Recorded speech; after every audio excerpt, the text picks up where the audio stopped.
بسم الله والحمد لله والصلاة والسلام على رسول الله صلى الله عليه وسلم. معاكم دكتور أيمن مرسي. هكلمكم في دقيقتين أو 3 دقايق عن حالة البيلوريك ستينوزس.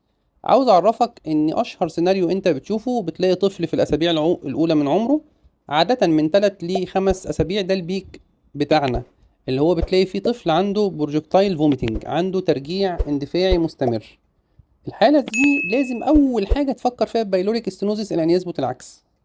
وطبعا في السن ده شائع برضو ان البيشنت او الطفل يجي بجاسترونترايتس، بس انا عاوز اعرفك ان الجاسترونترايتس في السن ده هيكون معاها دايريه، وغالبا بتبقى روتا فيروس يعني في معظم الاحوال، بيبقى معاها دايريه وعاده معاها فيفر، تمام، مع الفوميتنج. والفوميتنج برضو بيستجيب للانتي ايميتيك بسهوله، ممكن ترجيع او حتى عدد المرات بتكون مره او مرتين، لكن بروجكتايل فوميتنج وبيكون نون بايلس. وفي نفس الوقت بيبقى الطفل من كتر ما هو بيرجع بيبتدي يخش مننا في دهيدريشن، وبالتالي من كتر الترجيع ان هو كل حاجة او كل رضعة بيرضعها بيبتدي يرجعها، بالتالي وزنه بيبتدي يقل.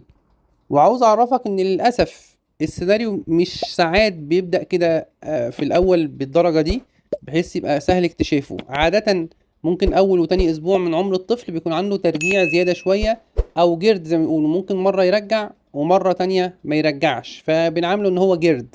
ولكن في مرحلة البيلوريك ستينوزس في الثالث لخمس اسبوع او في عمره لما بيوصل 3 ل5 اسابيع بيبقى الترجيع بقى زيادة شوية. بفحص الطفل دوت لو شفت الابيجاستريك اريا او احيانا ناحيه الرايت ابر كوادرانت اريا كده، ممكن تلاقي اوليف شيبد ستراكشر، بتلاقي حاجه بارزه زي الزيتونه كده. لو انت يعني ايه شاطر شويه في الاكزامينيشن وفحصت الطفل، في حاله حتى لو ما لقيتش في الاكزامينيشن اي حاجه وفي عندك الاعراض دي، لازم الطفل ده بيتحول، وبفضل الله بسهوله بيعمل سونار، والسونار بيشخص الحاله، ومجرد ان هو اتشخص لازم الطفل دوت طبعا بيتعمل له ريهايدريشن، وبنشوف عنده لو عنده اي الكترولايت ديستربنس او مشاكل في الاي بي جي بتاعه بتتصلح. وبعد كده طبعا بيعمل جراحه، وبفضل الله الجراحه دي بتكون ناجحه جدا.